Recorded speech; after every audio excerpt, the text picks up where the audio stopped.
I request More sir to continue with the session. Okay, once again, I am very much thankful to Prakash sir, Vijay Vadai sir, Prakash sir and Vijay Vadai sir for asking the question to our Honorable Vice Chancellor Prabhat Ranjan sir. I am very much thankful to Honorable Prabhat Ranjan sir for sparing your time, valuable time and guiding us. We are already 20 minutes late and I am requesting all the participants to mute your audio and video whenever speaker is speaking. So for second session, we have with us Mr. Prakash Ramchandran, who is the Technical Staff Cloud and Communication Solutions at Dell San Francisco Bay Area, USA. He has completed his MTech from IIT Bombay. His area of expertise are emerging technology in information systems, internet and communications, SME in telecom, finance, healthcare, education, technology, and project management. Also, he is expertised in marketing, product business development, software development, integration, and internet infrastructure utilization, offshore, outsourcing management, and many more. So I take the privilege to welcome Mr. Prakash Ramchandran from Dell San Francisco Bay Area. And I will request now Mr. Prakash sir, to start with your session. Over to you, sir. Thank you very much, Dr. Ashok and Professor. Welcome, sir. And Chairman, the Vice Chair of the University, Professor Ranjan. And I am glad to have opportunity to present here. So what I'll do is, first thing is I'd like to know, it shows around 186 people. So may I know at least how many of them are students? At least give me some idea on the splits, like how many faculty, how many engineering second year, third year students are. Sir, around 1,000. Around 1,000 students are there. Oh, and my 200 God. faculties. Yes, sir. Oh my gosh, that's mammoth. Yes. Okay. So what I'll do is, the level of obviously audience is from starters to the experts, already experts also, like Professor Ranjan, I could see. So what I would do is, I will take a view where I would like to state what exactly, if I share my slide, will you be able to see? Let me know. I'll share my slide. So are you able to see my screen now? Not now. Okay, here now. No, not yet. Okay.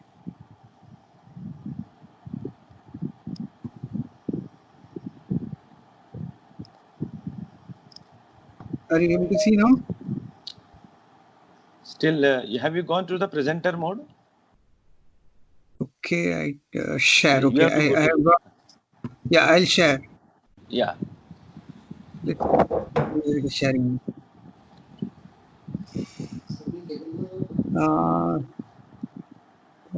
Anyone with? No, this is not sharing. I think present. Okay. I have gone into presentation mode. Able to see now? Can you see? No, not yet, sir. Not. I could see your presentation still. Can you see me? I can see you, but I cannot see your presentation. Yet not shared. Oh, okay. Let me do one thing. If that is the case. Dr. Shah? Yes, sir. Yes, sir. Please help. Yes, sir. Yes, sir. Please help. Hello, sir. Can you, when you click on the screen, can you see the fourth option, share? Yeah, I'm clicking on it, share. Then after that, there will be option coming desktop.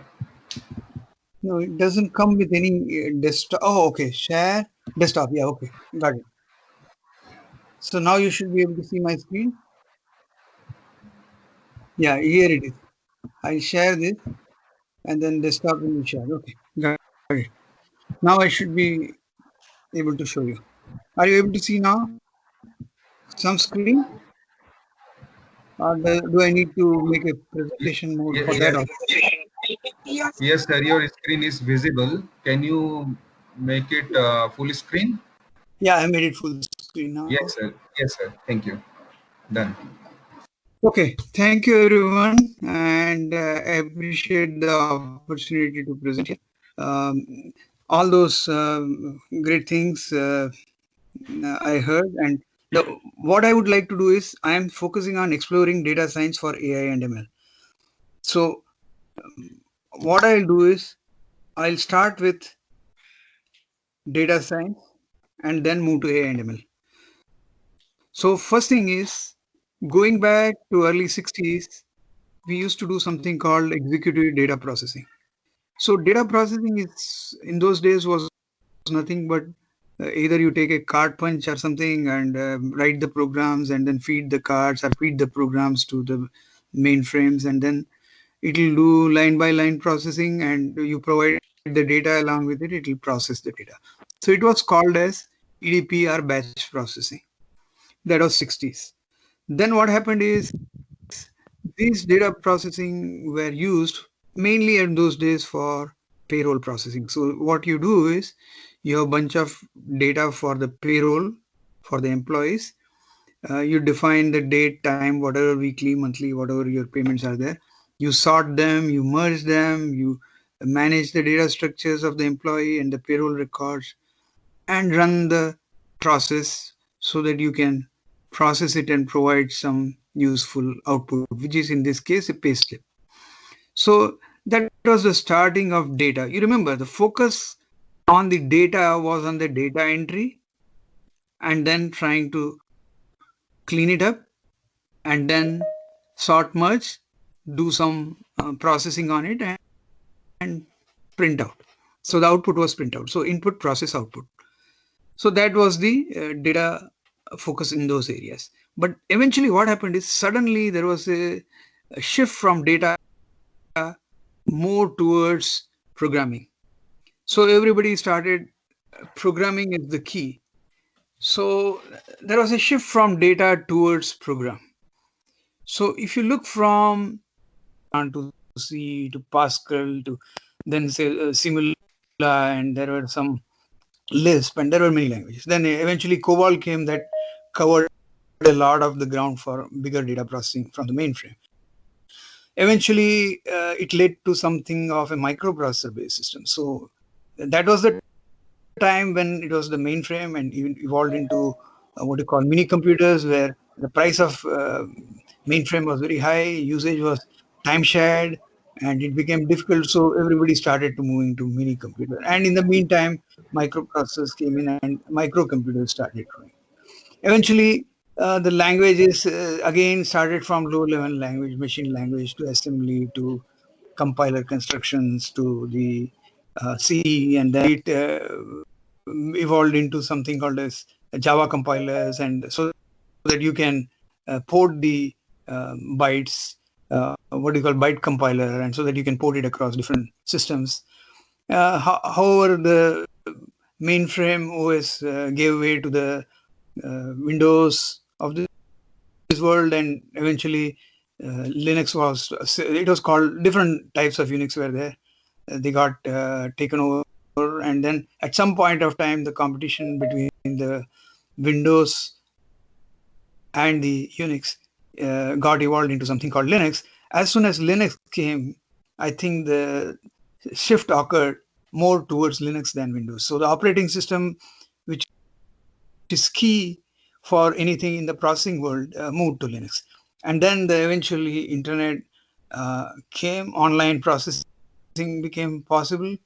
So the ASP era started. So around 2000, after the Y2K, the movement went towards more of the what you call the ASP world, application service providers. So what happens is the ISPs, internet service providers, started providing application within the data center with the internet connectivity. That is, internet is basically a bunch of interconnected networks. So then at that time, network is computing was the term coined by some of the players in the industry. So people thought network is the key to everything. So eventually these ups and downs keep happening. So from the compute centric towards network centric. At the same time, simultaneously, high performance computer like our Pune is known for that. We have Professor Bhatkar, and they started with array computing and all that. So there was computing movement also simultaneously. So data science is, in the meantime, data science, you have a client server where you put the web server, and if the web has also ability, web is generally HTTP protocol.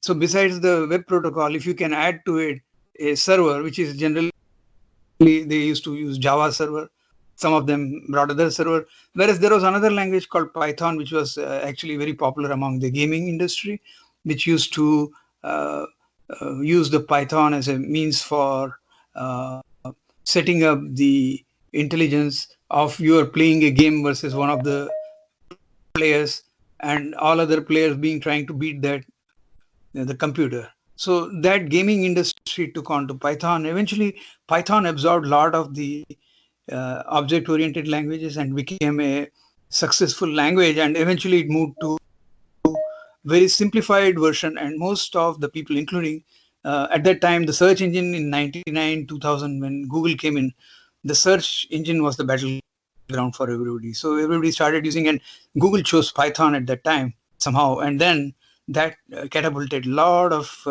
improvement in Python, and it sustained all the elements that are required for a processing. So standard is always, you can think of input, process, output, but what do you do? If you feed input as garbage, you are going to get output garbage. So we used to call it as GIGO, garbage input and garbage output, but you need some meaningful data. So there are, the EDP was earlier for decision making. So there are two types of systems. They were called as decision making systems, and those which are more focused on the real time. So the decision, whatever the decision making systems were there, those were the ones which eventually started using data as a means to identify the pattern. And that is where streaming, one is streaming, other is data streaming. Streaming is obviously you can take anything, any data, multimedia data types, whether it's a graph, whether it's a audio, whether it's a video, whether it is a text, you can convert these data and send. And so in internet, there are two protocols. One is called as the TCP and other is called UDP. TCP is, which is a transmission, transport level, what you call the protocol, which assures you the reliability of data. So if I send X, I should get X. If I send 10 packets, I should get 10 packets reliably exactly what they are. Whereas in UDP, so TCP is always session oriented. So usually in the OSI layer or TCP IP layer, whatever we call, either 4 or 7 layer, I'll assume that there is something lower layer. We usually call physical layer, link layer. And then in the networking, you can include in that. And then once it crosses that, it comes to the IP layer. So once you have internet protocol layer, that is layer 3, it is called in OSI term, then you are able to connect IP addresses from one to another place. So it's a routing protocol. Whereas in the layer 2, which is mostly link layer, it's a MAC address or Ethernet based. And therefore there you have broadcast domain, we call it as BUM, broadcast, unicast, and multicast layers. So depending on what is allowed within a particular segment, you can only transfer that, or you have to connect the segments through, in internet, what they do is BGP protocol, border gateway protocol. So whereby you are able to transmit this to different layers. And eventually you have a data center, you have multiple data centers, and you can run anything on the data center. So earlier ISPs used to provide mail services in those days. So mailing was the most important. Then web. So web, you do a web portal, and then you do mail messaging, and then some of them would be resident if it is enterprise in the demilitarized zone, which is nothing between the internet and the firewall. There is a zone where you put so that you can secure the internet, the services that you offer. So those were the ASP services. From ASP, once we moved to cloud services around 2007ish, when there was a emergence of Yahoo portal, then the Google, these people started offering their own services, financial services. Some of them, they even tried some healthcare service, but it's later, that is 2010. But around 2007ish, Amazon brought in, they had a lot of services and they were doing e-commerce. So those days, e-commerce was the main applications being done. In e-commerce, what you do is you, like today, you go pay something and get the service. So this is called, it's called backend. So in the backend, you will have actually all these storage warehouses, and the front end, people will buy there what they want to do.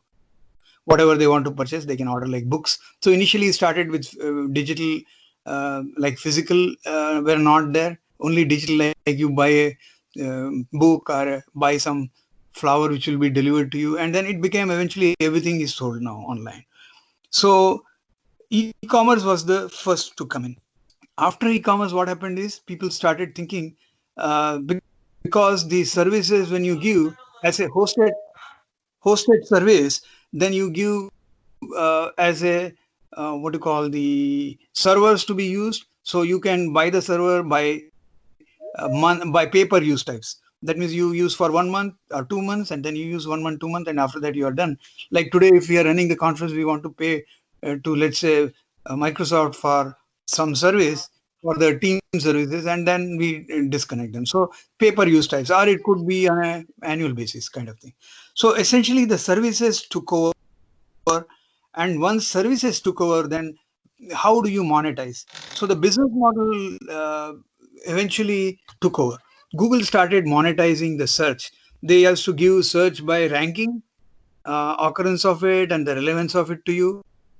And then eventually they started putting advertising. So advertisement revenue became the model.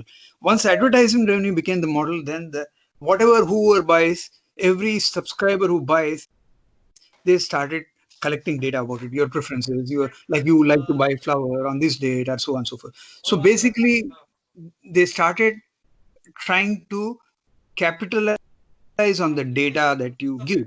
Once you capitalize on the data, then it turns out that you can really churn it into ability to sell and cross sell. So that is why the data analytics became a key play in the game.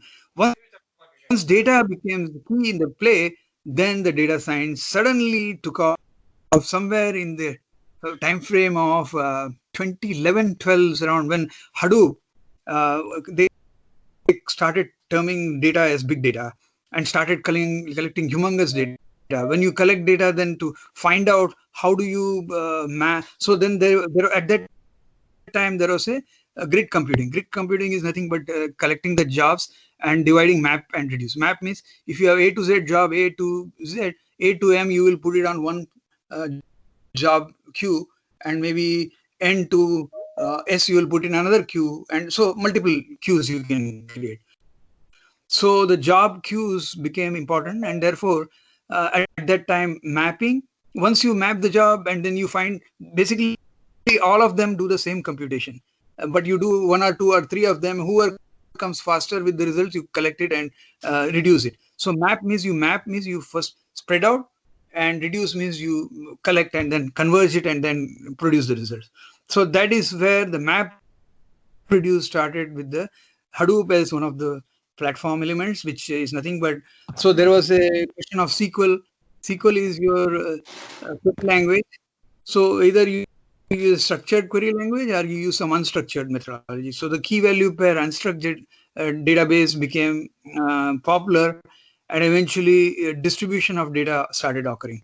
And then you have to maintain the consistency. So eventual consistency became the key in the play. That means what, at the end of it, whatever is, eventually it will reach there. It may not reach the state you need when you need.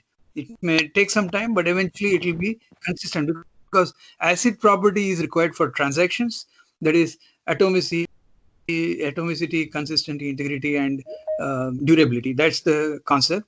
So it moved from ACID to eventual consistency, and that is where the distributed computing took place. And this started around 2011ish, and then cloud became the name of the game. And so everybody started moving to it. And AI and ML at that time was there.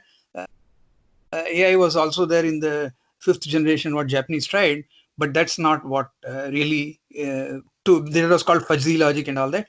But the concept right now is that your base is going to be data science. Why? Because computer science can give you all that you need to know about algorithm, data structures, but you need clean data to do any statistical prediction. So probability theory is another thing which is very important for you. So I would say computer science. Of course, computer science itself is vast, but at least data structures and algorithm in computer science is key for you. Statistics similarly is very huge, but simple statistics, whatever you learn, like correlation, mean, median, mode, and those kinds of things, plus PPT and distribution, like normal distribution and various other distributions are important. So data science is the key to collect the data. And then once you collect it, then what are you collecting? What is your objective? The question comes. Oh, the objective is I want to find out how is COVID virus spreading. Example we saw last time, right? So how do you divide that and conquer? That is why Professor was saying that you must have different regions, and then you collect data in different places and you aggregate them, and then see what is the spread rate and what is the death rate, and come up with some kind of a map and locate them. So all this is possible. So data science is the art of collecting, cleaning, transforming, and then making sure that they are in a format which is usable, and then pass on to the machine learning. Now, all the data science, does it mean that you don't need anything to know programming? No, sorry. You need to know programming, because there are some people who can get away with it because they are just doing collection and cleaning. But those who want to really find some pattern in it, in the data, you need to have some background in data structure and algorithm, so that you know the databases and structured databases, how to get them performing to you. Same way, probability, you need to know hypothesis. How do you have an hypothesis? What is the hypothesis? The hypothesis is that somebody says this COVID virus, if you get one person, it spread, it doubles in 5 days. So if that is the probability, can you provide that as some kind of a curve, and then feed the data, training data to it, and determine whether that hypothesis is correct or not? If you are able to prove, then how you can try it on the real data. So there are ways to manage this. Now this has to be performed on a platform. So example, for big data, Hadoop is a platform. Same way for machine learning, there is a platform. So the model is the one, hypothesis. Hypothesis is some curve kind of thing, which you say that if I have, example, simplest one, I will say price of a house. If you have 100 meters square and each meter square is 200, 2000 rupees, then you will get the price of that 100 meter square house as 2 lakhs. And that, if I assume that it is always directly proportional, it's a linear curve, right? Because for every 100 square feet, I'm going to get a, but the variables are called features. So the feature that price is based on the area of this room or area of the flat. If it is 100, then it is 2 lakhs. If it is 200, then it is 4 lakhs. Now what happens if I have two parameters in that? Instead of having this number of square feet, I say, I also know that if this is in, let's say, Shivaji Nagar in Pune, or in Deccan in Pune, or Cuff Parades in Mumbai, what's the difference? So the pricing may be different. Somewhere it may be 2,000, somewhere it may be 20,000. So depending on, so there are two features. So based on two features, your price may differ. Therefore, the curve may somehow turn to be U curve. Maybe if you want to see what is the result, so the classification differs now because of multiple features. So you call one variable, multivariable kind of things. So I would say that at this time, data science is clear to you. I'll come back with again data science. Again, I'll say, Can I go back? Yeah. So data science, I will just clarify for the timing. So you discover, identify the source or targets. First thing is you have to have some hypothesis, like COVID virus occurs in certain place. Why? How? What is the formula for this? Why is it going to? When is it going to? So we call it as normal curve. Normal curve is like a inverse view or inverse somewhere, something like it goes up and down, and maybe it may plateau and come back. So flattening of the curve, that is what they mention. So I have a COVID-19 who.in, you can see there. So if we take a use case COVID-19, how do we discover, how do you identify the source? So we have to take samples. We have to find out who is getting from the hospitals we can gather, or from individuals we can gather, or we can give the form to fill by people, or somebody can be working on it to collect the data. And then make sure that these are correct data. How do you collect? What should be the format of it? And what data is key? Example, if we say that, do you have a COVID virus? Have you tested positive? Have you tested positive? And if you have tested positive, are you being hospitalized? If you are hospitalized, are you surviving? Does it take 2 weeks to get you back to normal? Etc., etc. So we collect all that information and gather and then feed it into some place where the data is being collected and structured. You can structure them unstructured. You can clean the data, have different formats. Example, there is a Python pandas library, so you can use pandas library to format it, identify maybe you can use the Aadhaar ID, and then you can have dimensions, like multiple dimensions. We only are interested in particular number and not the name of the person. So that could be one. Or we want name of the person, number, and the phone number of the person. Or you can use the other one, like Arogya Setu application, which you are using for tracking in India. So those are the ways to collect the data.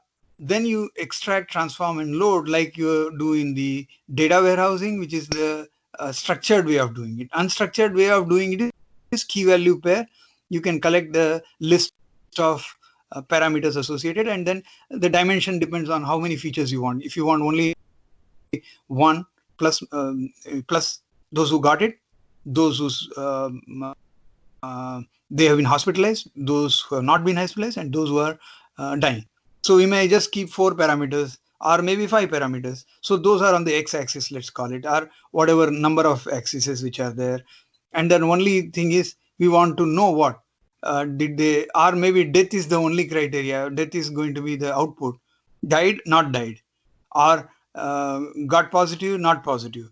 So there can be multiple dimensions on the x and the output. Which one is the output input, which one is output, that determines your graph. And that is the hypothesis. Our hypothesis is that it doubles every 5 days. Can I prove that?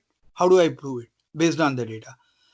So we can collect some data, train it, and then what I train in Pune, I may not be able to apply in Bombay, because Bombay's data pattern is different. So that is why you have to do it, collect in different places and visualize and provide the data.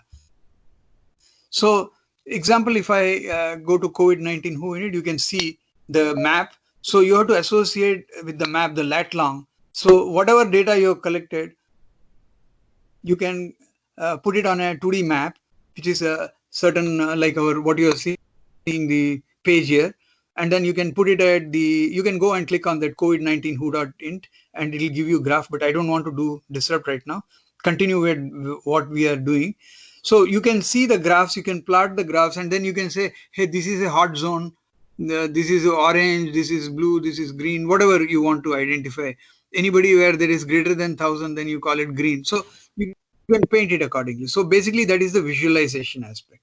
So data science has got very clear application, even for simple of course it's not simple.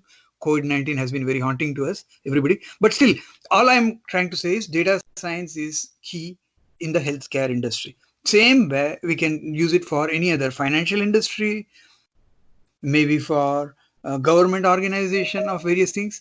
So I'll skip here, go to AI and ML. So in AI and ML, what is AI? So if you look at your brain, it has got some number of nodes. They are called neuron nodes. They are real, okay? They are not fake. Real neuron nodes you got, and it can sense, it can infer, it can act and adopt. So if you see, if whatever I'm giving you as input, your sensors will collect, oh, this guy is talking, he's talking about AI ML. Okay, let's look at what is AI. So now you are understanding there is something called as a node, a neural node, means which is a processing node. We can actually fake in computer a neural node. So a neural node is nothing but a compute node. And a sensor, so in your data acquisition system, when you sense a sample of data, you digitize it and then you store it. So in our human brain, there is a front lobal and the back lobal. Front is whatever is the recent memory, and then there is a memory stored inside. Millions of neurons are there. They are all interconnected, and they are real in the sense that a human being thinks and acts, right? But if we make a machine to think and act like we do, then it becomes an artificial intelligence. And artificial intelligence is a huge thing. It covers everything. So it is a program that can sense, infer, act, and adopt. That's the definition overall AI umbrella. So you can see the Venn diagram here, or whatever this is called. AI, ML is subset of AI, and DL is further subset of it. So ML, what it does is it deals with algorithm whose prediction accuracy is important, because the more accurate you can do, the better. Like you are asking Professor, our Vice Chair, hey, how can I know that this will end tomorrow or day after or within May end? Or, well, it's unpredictable because, as you said, the phases are different in different places, and accordingly, you are going to get different results. So you cannot say the whole India will stop having this, because packets of hotspots will always be there, and that depends on how people they call it asymptotic. That means it can go from one human to another to another to another. So one can do around 10 viral. So if you get one person gets, they can, in fact, 10 out of 10 all may not go serious. They may have antibody to protect themselves, but some may not be. So then they will get impacted, and the older people and the younger people are more likely to get impacted. So older people have, because they have their own body which is not able to resist to the their resistance level is low, therefore they get succumb to it, and especially it can occur in different ways.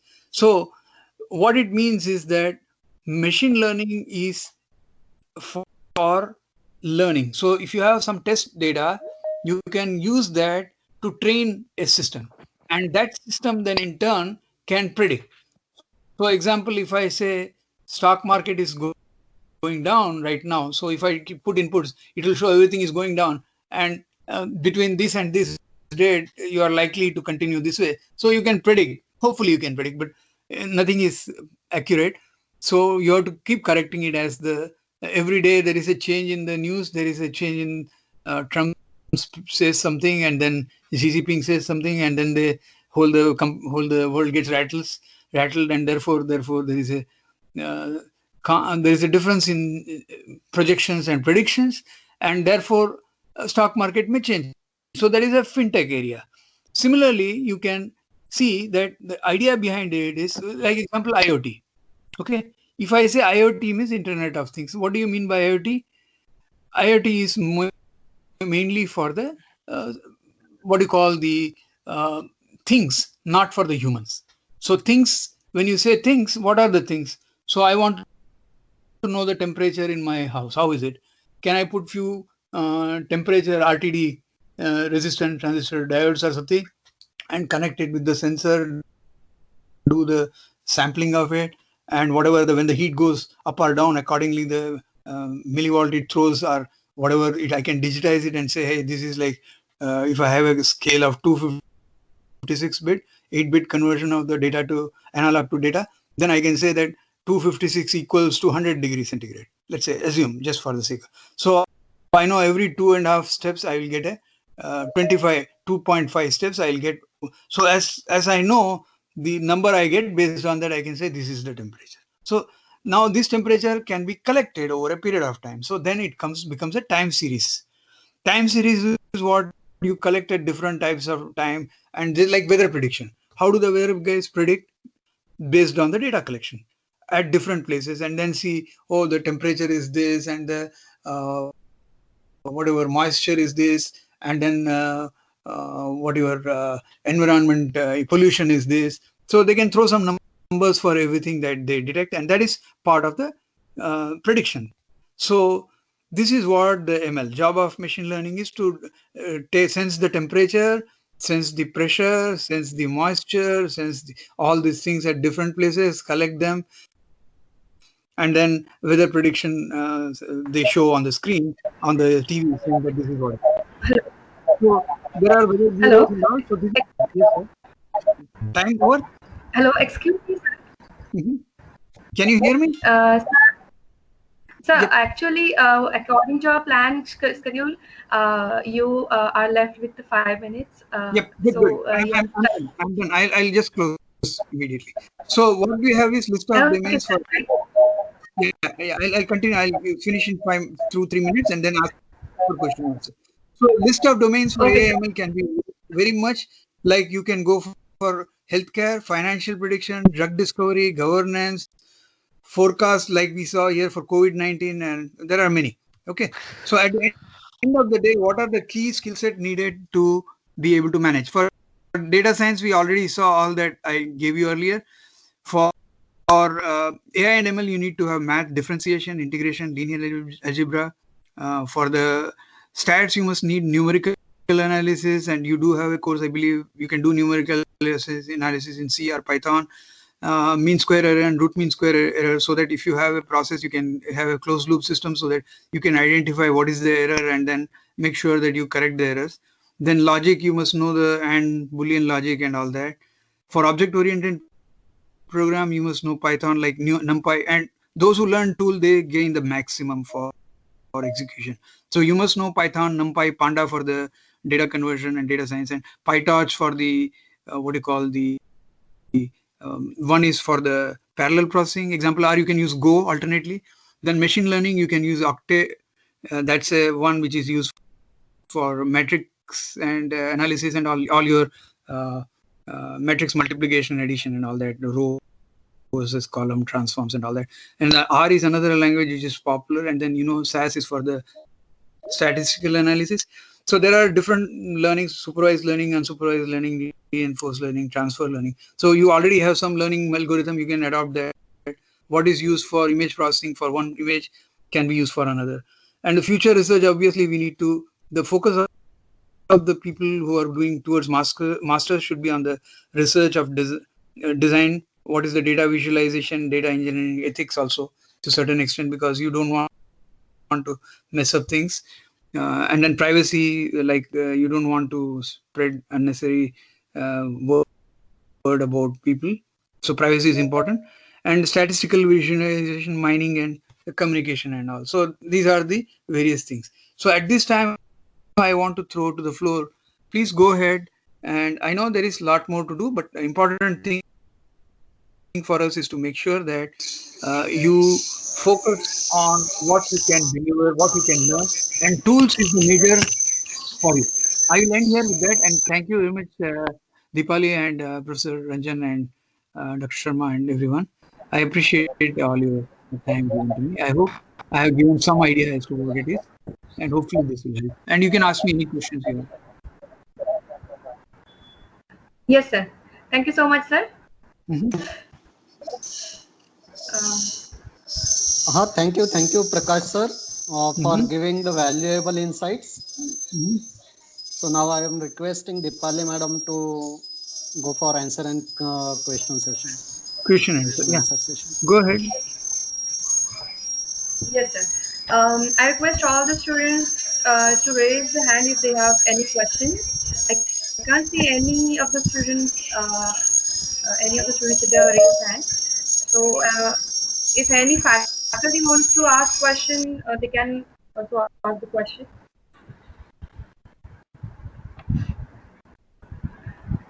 Any faculty or students? I can't find anyone. Sir, More sir, you can continue. Can I ask one question? All of you, if you want anything to do for your project, you are most welcome to follow up with Deepali and pass on to me. And in the IEEE INGR AI and ML work group, I'll try to figure out if I can be of any help to you. Okay? Thanks. Yes, sir. Thank you so much. Over to you, More sir. More sir. Am I audible? Yes, sir. You are Yes, audible. yes, you are audible. Prakash sir, I want to ask one question. Yesterday, we had listened to Akshay Bhonde from Singapore. He has given insight about data science with Good. mathematical, then information technology and software engineering, and third aspect of applications, applied engineering fields. You have started with your session with same base. So there is the combination of this basic engineering, then software engineering and mathematics to AI and data science. So my question is that this mechanical engineering, civil engineering, electrical engineering and health engineering, these are the basic engineering sciences. So what type of opportunities do we have in these four engineering fields for the students to cope up with AI and data science? Please, sir. So, okay, I will give you the answer like this. Even in the Sir, AI and ML. you can off your share screen, sir, so that we can see you. We can see here your shared screen. Okay, so you want me to stop sharing? Okay. Okay, let me. What do you? I didn't get the. Oh, you want me to stop the sharing? Okay. Have I stopped the? Have I stopped the sharing? No. Okay. How do I stop sharing here? Record. So okay. So did I stop sharing now? Can you hear me now? Yes, sir. Yes, sir. Please stop sharing your screen.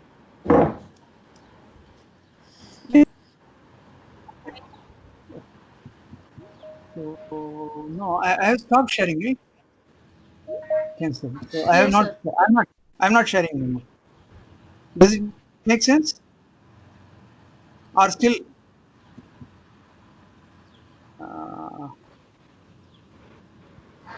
Excuse me. Are you Sir, able to hear me? Can I sir, we continue? can Yes, hear. sir. Sir, Okay, you can I'll hear. continue. We can hear you. You can Okay. start your video on. Oh, okay. My video on. Okay. Here I am. Okay. Can you hear me now? Can you see me now? Are you able to see me? Yeah. Yes, sir. Okay. Yes, sir. Yes. We So can able to see you and hear you. so engineering is a large field. So mechanical engineer uh, does use a lot of AI and ML, specifically in robotics. Then it uses in the what you call drone management, drone, like how to use drones for services. How do I use drones to clean up my uh, airwaves or clean up my cellular tower which is high in the air? Similarly, how do I guide the airplane to perfect landing? So these are AI issues in the mechanical engineering. Same way, if you go into uh, let's say electrical engineering. Electrical engineering, I want to have grid. You have a grid means electrical grid. How do I become? It was all distribution earlier. Now even the consumers are producing. Even I produce at my house a solar panel is there, so I produce energy. So I want to supply it to the grid. So how does the grid manage the load? Example, because load management, a power factor of 0.95, 96, 98 is important. Otherwise, what happens? Your fluctuation occurs and your devices don't work properly.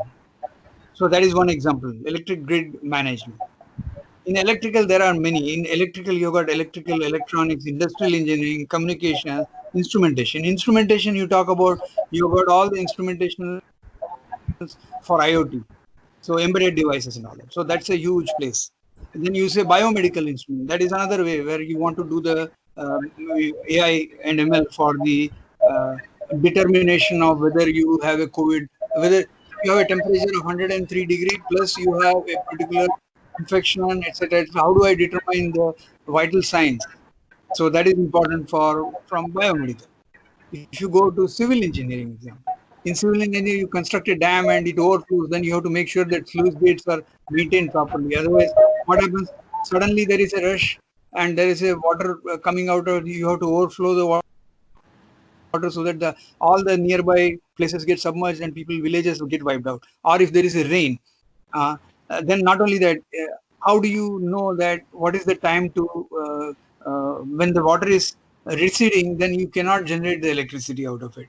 So how do you stop it? Do you have some automation? So these are some of the in the what you call civil engineering area. They may need a construction of temporary sluice gate closing or improving the height of the. They all can be detected. How much of area will be submerged if it overflows? How do you vacate them? So these are emergencies always is there. COVID-19 is one of the. Anytime a flood comes or something comes, then you are forced to do the what you call evacuation. How do you do evacuation? Do you need a cell tower? Do you have a SMS message available? Can we ensure that they are able to intelligent transport system? Example, you have trains and you want to make sure that trains are being run properly in time. How do you manage it? Do we have something automated way of managing that? Can we ensure that the train tracks are cleared in time for people to go? So not only that, then there is a connected cars where you make sure that cars are now on self-driving mode, so that it comes like a tram, a metro train comes, stops, automatically it goes and keeps on moving and it keeps in a circular way. So you can have a ring road kind, what you have in the Delhi types or wherever. So basically, the automation is driven by intelligence, and all the intelligence can be collected, gathered, aggregated, and like example, if a storm is coming, weather bureau can predict, right, something is coming, so you can evacuate. So this is something related. So all the engineering, whether it is civil engineering, mechanical engineering, chemical processes, if you go to nuclear plant, it can blow off if you don't take to shut it down properly in time. uh, so heavy water plant. So you go to any industry, that is, and you even forget about in simple dairy example, a dairy which supplies your I don't know what dairy you have, mother dairy or whatever, or RA or something. Then you have got the milk bottling plant, so they should be automated. So milk is being collected from different places, so all that comes here, it should be clean, it should be so automation of these all requires AI. So whether it is a chemical industry, whether it is a chemical engineering, whether it is a industrial engineering, whether it is a mechanical, whether it is a civil, whether it is electrical, and you take any engineering area, all of them but require horizontal. These are called verticals. All of them require horizontally some kind of AI ML tools knowledge. And there is a subject matter expertise who will say, this is what I want. How can you translate that? You will get a lot of subject matter experts who know nothing about the programming aspect of it or the data cleaning aspect of it. So as a beginner, you must try fit yourself into a strong tool. If you go with Python, go Python fully. You know PyTorch, you know NumPy. If you go with Octavia, which is again open source, go with it. If you go with Kubernetes, go with Kubeflow as the platform. So there is a plenty of tools available. So all the job of engineers is to absorb and focus in knowing the tool, so that the subject matter will come and tell you, this is what I want. And if you are yourself a subject matter expert, example, if you are a civil engineer, why not apply AIML to yours? So you learn the tool as well as you know the subject matter, then you become a single person with subject matter expertise both in AIML and engineering. So you can go